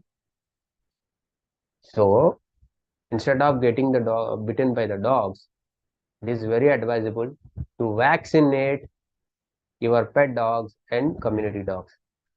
So here in the next presentation, we are going to talk about role of vaccination in preventing rabies. Sir, next slide. And also you can here you see that responsibility of community feeders. Community feeders are nothing that who take care of the animals. Their duty is they provide the food, also they provide the vaccination, and also at the same time they provide all the necessary kits, sterilization, vaccination. So we call as community feeders or pet dog feeders, and also even pet dog owner. It is prevention from rabies is only possible through effective vaccination. That is vaccinating your pet dogs and street dogs. That means not the exact word would be community dogs. Now it has been rephrased, so it is called as community dogs. So community dogs are nothing but those dogs which actually stays in the community.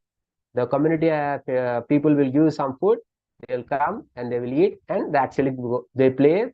After some time, they play kids or anyone. They are and after that they go away. They are not owned by anyone. They are free roaming dogs. So next slide. So here if you see the classification of dogs, pet dogs and community dogs. Pet dogs are owned by owners. They are under possession and care. Whereas community dogs are not owned by anyone and they are taken care by the community people. They will come and they feed at particular time, and these dogs also come to the particular place. Then they will eat the food and they will leave. Next slide, sir.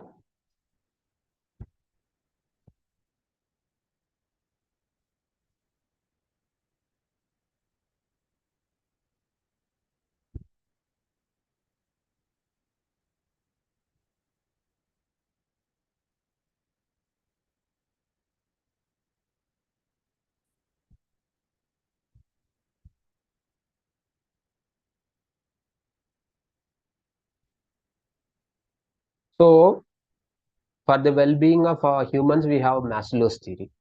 So, for the welfare of animals, especially for the dogs, there are 5 freedoms. One is freedom from hunger and thirst. So, freedom from hunger and thirst is nothing but providing good nutrition food, providing all the good food, preventing from hunger and starvation. And second thing is freedom from pain, injury, and at the same time, good environment. Good environment means providing particular resting area which is not been chained, not been some pet owners or anyone, they actually they will do is they actually chain the animal. They don't treat it as an pet dog. They treat it as an okay, it is a dog, that means I have to chain it. They do like that. We should never do that. They need to have a good environment so that they can rest in, they can be free from pain and suffering. Another thing is good health. Providing good health. Good health is vital for your pet dog, whether it is a pet dog or community dog. That means in terms of providing essential vaccinations and deworming. Every month you can give the deworming, and also yearly vaccinations, which are vital for providing your pet dog or community dog from various infections like rabies or any potential diseases, which is protecting their health and also human health. Appropriate behavior. Freedom from express its natural behavior, like how we express our natural behavior. Similarly, for a dog, they need to have a appropriate behavior that to express their nature. And freedom from discomfort.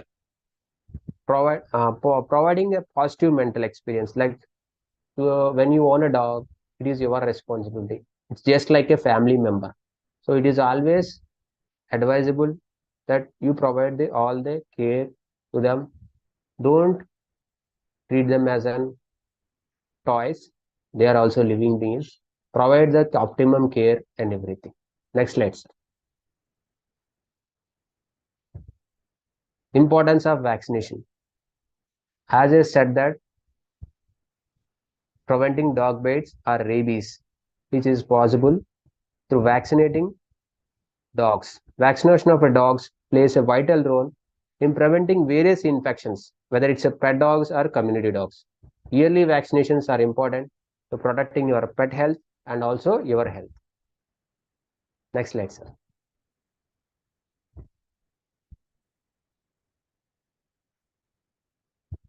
So here are the importance of static vaccination. Static vaccination are something but where a particular place will be there, where it is organized by the district veterinary authority or NGO, non-governmental organization, or even a municipal corporation, where they will arrange one particular site, where they will, before organizing this vaccination camps, they will ask that to bring the pets to one particular area, and at the same time they will say that before that to the pet dog owners, they will actually announce through public announcement, like through a micro X, what we call as, they will give through an auto, that are giving an announcement through an auto, or else they will also circulate through pamphlets, and they will make a public announcement that we are vaccinating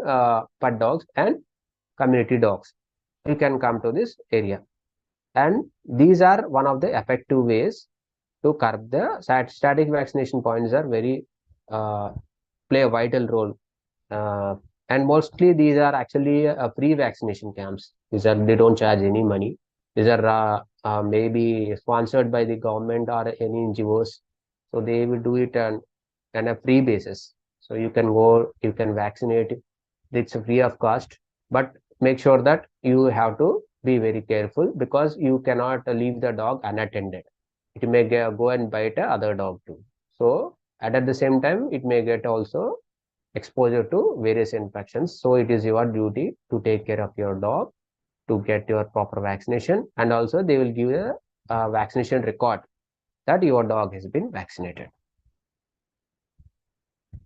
Another vaccination camps is like they will do in one particular area, school ground or anything. They will come, and it's a dynamic vaccination point where they will do it. And as I said, that vaccination and awareness is one of the key to curb the rabies deaths. Now we are going to the awareness part. So next slide. The main problem why rabies is vaccine preventable still across the world, especially in Asian countries, why we are not able to control the rabies. The first and foremost thing is lack of public awareness on rabies and dog bites. The public doesn't know like how to be, what is rabies and how it will be preventable, and what actually vaccines available to prevent that. And also the dog bites, especially for children, they don't know how to be safe around with animals. So this is one of the biggest weakness. I would say lack of public awareness campaigns. There is, although they are on the certain important dates like September 28th or July 6th, Zoonosis Day, they are doing it, but it should be done in not on a specific days. It should be every day, so that the children get to know about the behavior of the dogs, and also public will get to know about the what we call as a life-saving lessons that we should need to provide it. Another thing is lack of surveillance system. As per the WHO, World Health Organization, what we call as lack of surveillance. Surveillance is nothing but there is no proper surveillance mechanism that to predict the control of the rabies. And also there is lack of lab-based diagnostic center. If you can take it, only the metropolitan cities, they have this lab-based diagnostic setup. Or else we have that in Bangalore. When we need to send some samples, we need to send to Bangalore or else in Hyderabad, so that they will see that. And limited access to the vaccine. And in metropolitan city, we are having all the leverage to get the vaccine. But how about the rural part of it? And then the people who are very mostly vulnerable to dog bites are below poverty and also the socio-economic condition. So the vaccine efficacy and also the availability of vaccine, which is very important. And this is one of the also limited, being as it has been limitedly access to certain areas. So this is also one of the reason for the control of rabies and also causing the deaths. And inadequate resources. The only scientific way to prevent rabies is to animal birth control, which is systematically designed by the government of India, which we call as ABC, animal birth control and anti-rabies vaccination. So, however, many of the areas, there is due to the lack of skilled persons and also manpower and infrastructure, the ABC, animal birth control and anti-rabies vaccination, is not properly carried out. As a matter of the fact, there is an increase in the dog population. Whenever there is an increase in the dog population, then there will be the increase in the rabies virus too, because unvaccinated dogs, unsterilized dogs have a higher chance of getting rabies. And last thing is lack of intersectoral coordination. Intersectoral coordination means rabies, it needs to be an intersectoral coordination. It's not related to veterinary sector. It should be also veterinary sector, public health, and also education department, even in the forest department, because wild animals are also, even the wild dogs which been in the wild, they will also spread rabies. Because earlier we used to have vulture population. Vultures used to feed on the dead animals. They are as a scavengers. As their population started to decline, and due to the use of diclofenac turf, which has been banned, but still used by the cattle owners, as a matter of the fact, the vulture population started to decline, and these has been taken up by the other species, such as dogs. They have been they have been occupied. They have started to eat their raw flesh, and this is a fact. Sometimes the infected animal also have some symptoms of the dead animals, especially which may be died due to rabies. They can be also where the dogs can become a reservoir for rabies. Next slide, sir.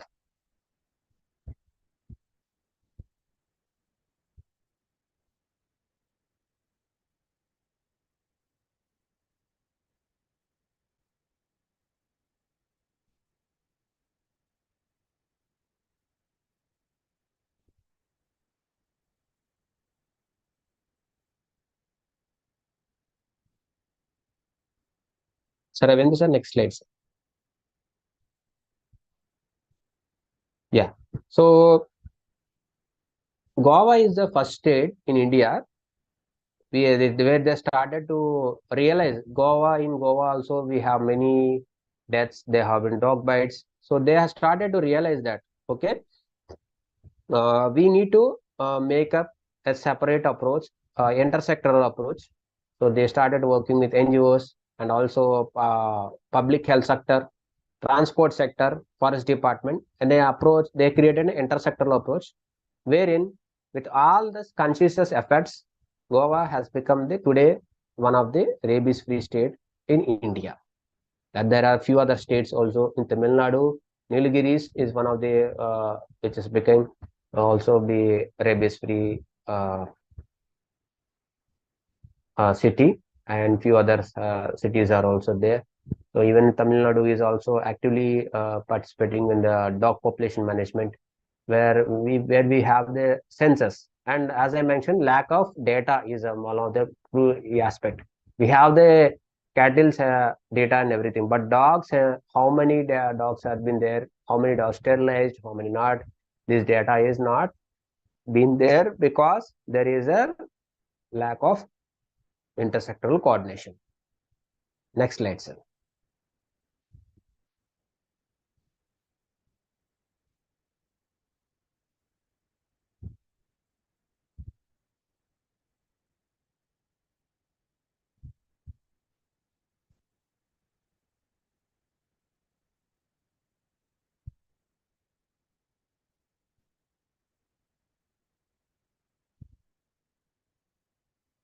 Sir, Ravindra sir, can you move on to the next slide, sir?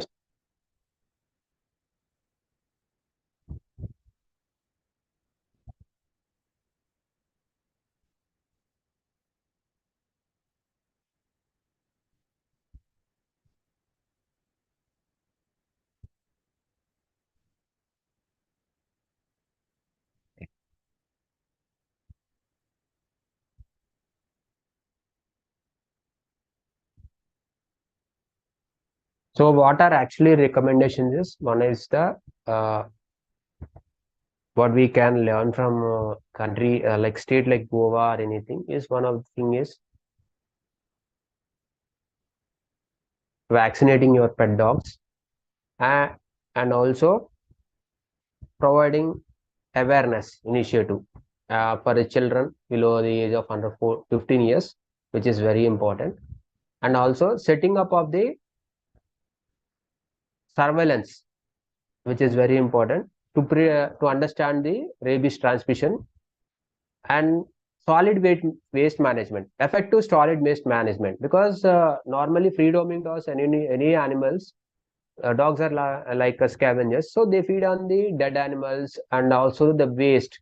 The improper disposal of the waste is one of the reasons. So better solid waste management practices need to be practiced by the municipal authorities. And at the same time, the vaccine availability, the immunization, effective immunization like the RAG vaccine, so it should be available from the metropolitan cities to the local panchayat, so it should be done. And awareness initiative, if we take about it, so being many of them, I don't know exactly the people here, but I'm from animal welfare. So if you are from a social work department or any healthcare sector, even if you go about Asha workers, Anganwadi workers will be there. So they are the first source of contact, because they will speak to the village levels. So educating them, also providing the necessary knowledge to them, they will reach out to the village people to be, they will also teach them to be how to be safe around the dogs, and also providing the life-saving lessons to the people, which is very much essential. And finally, the intersectoral approach. Intersectoral, anything can be only successful through the coordination efforts. So here the intersectoral approach plays a crucial role. So being in the veterinary department, public health sector, and also education department and forest department, and also transport sector, to check that whether the dogs are, whenever the new dogs are entering into the city, it is the transport sector responsibility to check that whether these dogs are vaccinated against rabies or not. So border check post is very much essential, setting out the check post, so that when they show the vaccination certificate only, they will enter it. And educating children below the age of 15 years against rabies will drastically prevent the rabies deaths. And at the same time, vaccinating 70% of the dogs will prevent the rabies deaths.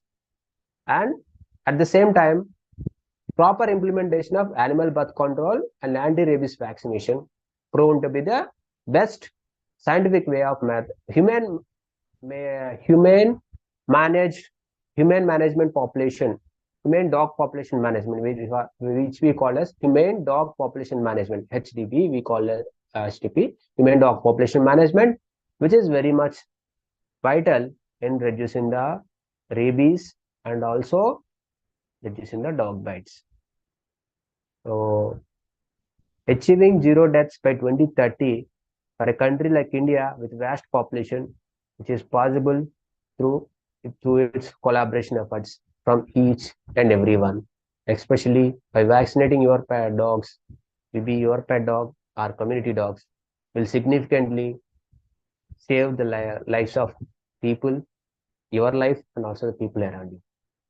So I hope the zero deaths by 2030 set by the timeline set by the WHO will be done. Sir, Ravindra sir, if you don't mind, can you play the video I have shared with you, sir?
if I told you we could eliminate one of the oldest diseases known to humankind?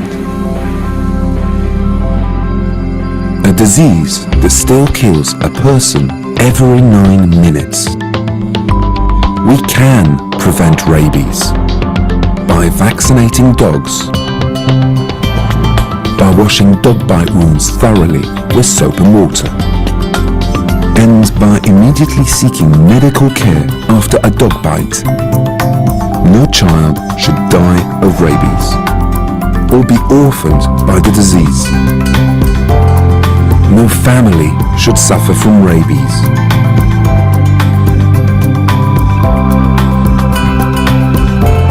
To end human deaths from rabies, our time to act is now.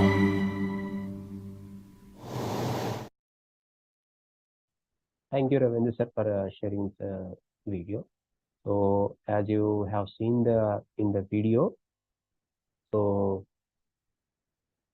achieving 0 deaths by 2030 is only possible with as this through public awareness, human education programs, and availability of lab-based diagnostic setup in all districts, and full access to the vaccines and immunoglobulin from metropolitan cities to the village level, active collaborations for all sectors, being health, veterinary, forest, and education.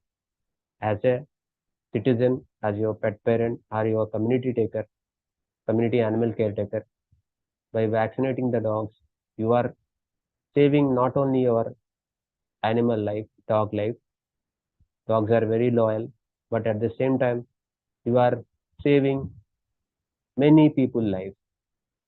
So be a champion, be a hero, real hero by vaccinating your pet dogs or community dogs. Let's end the rabies. Let no child should be die due to rabies. Let no family should suffer a rabies death. Let no owner, whether it's animal, whether it's cattle or a dog, companion animals, they should not suffer from rabies.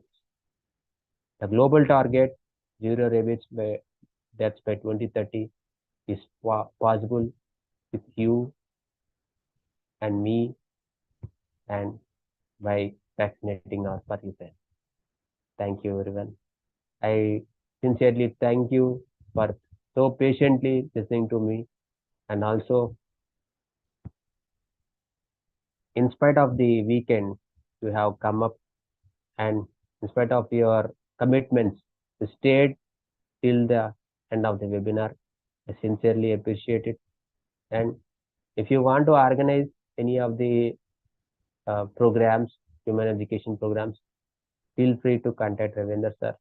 We will be more than happy to spread this life-saving information and end the rabies deaths, making India the target of 0 deaths by 2030. Thank you, one and all. Thank you, Ravindra sir, for this wonderful opportunity. Thank you, sir.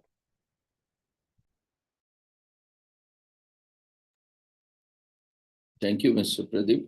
It was very well presented and very insightful. And as we have seen, the dogs have been domesticated since long time, and they have become part of our families and communities. We need to protect them, and as we also protect ourselves from various vaccinations and threats, we also need to protect our companions, pets, or our co-species which are living with us.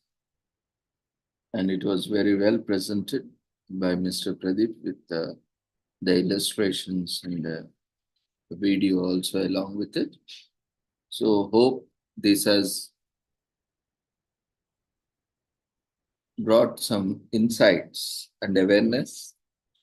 If you are further interested to learn more, we can also have much more elaborate workshops or awareness programs in coming days, where if you can come up with some more inputs, we can organize, or even if you want to organize for your community online or offline, we can help you in organizing. Online, we have the platform. Every day we are organizing so many programs. So we can use this platform. So you can inform us the tentative date and time so that we'll check our schedule and the availability of the presenter. And as per that, we can organize, because this is a date every day we are encountering with animals. So this is very much need of the hour, especially in winter and rainy seasons. So take an initiative, spread the knowledge or the insights which I have gained today to your community. If required, we'll also expand our services. And as our speaker also extended his willingness and consent, we can have more such programs even across the nation, or even for that matter abroad also, if it is online. So thank you, Mr. Pradeep, once again. And if any participants have any queries, you can quickly share in the chat box. I know we have a little bit exceeded time, and you all might be waiting for your dinner or for weekend gathering. We thank each and everyone for being part of it. So there is no feedback form because we see some of the participants have left. So we'll consider the same registration form as well as the feedback form itself. So no need of worrying those who have left. So just fill the registration form, those who haven't filled till now. So the same form will be considered as both. In the same form, you can leave comments. Otherwise also, whenever, if you have any query, you have the email address with you. You can always visit and share your feedback. So thank you everyone once again.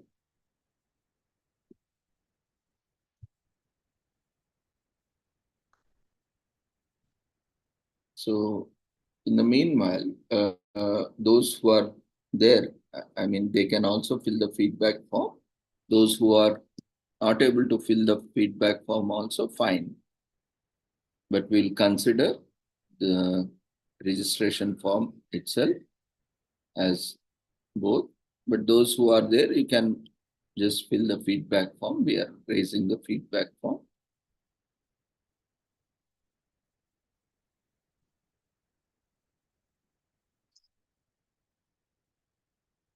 This form is not accessible from outside.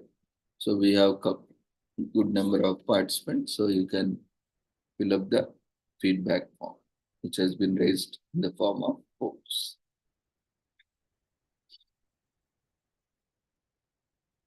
So thank you once again, each and everyone, for joining us and supporting us in creating this awareness program.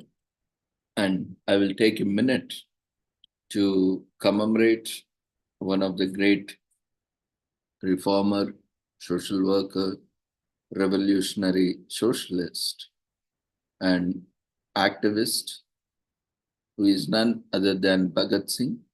Today,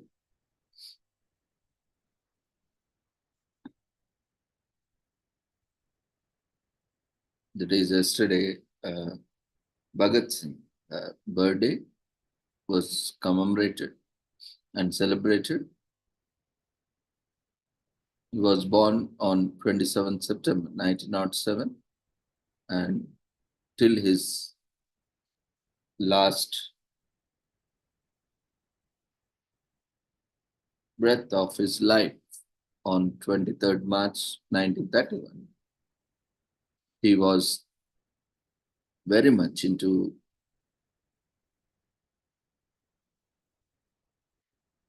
the revolutionary struggle of independence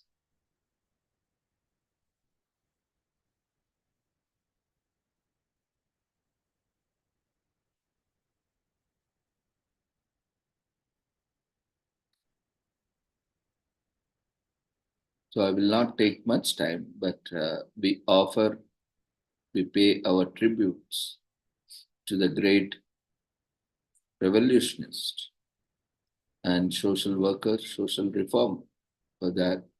And he has said,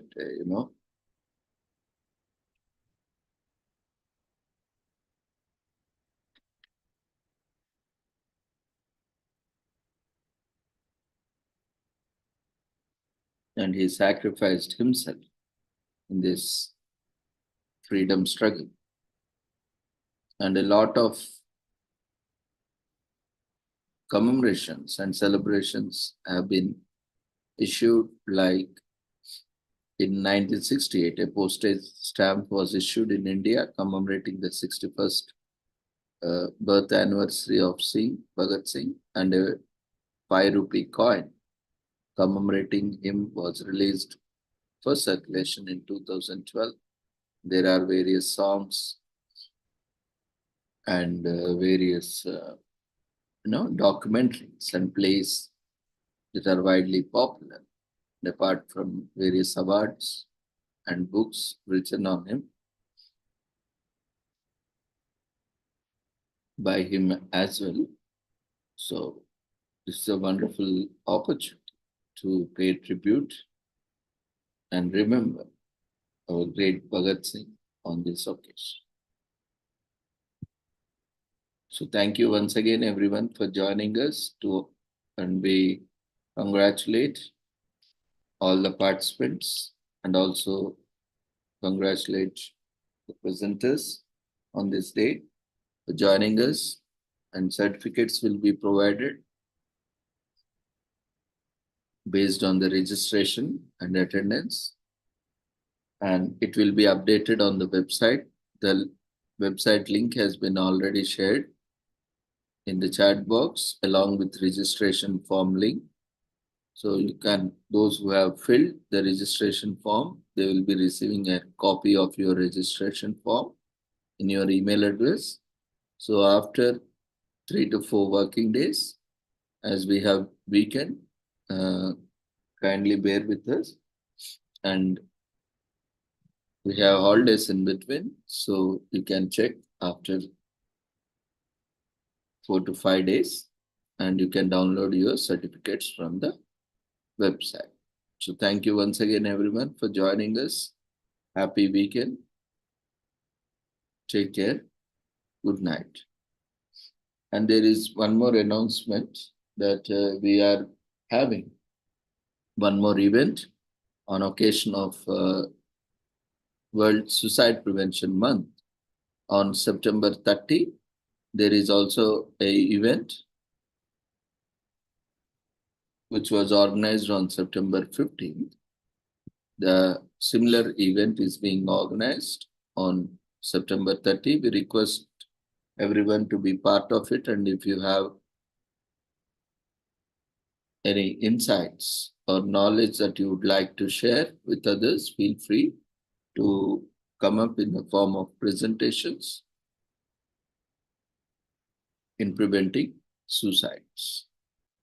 And there is also another event that is coming up on 1st of October, which is on language. It is second and foreign language acquisition. So kindly do join that program also, and a lot of programs on a daily basis. So that will help us in learning more concepts. Thank you once again. Take care. Good night.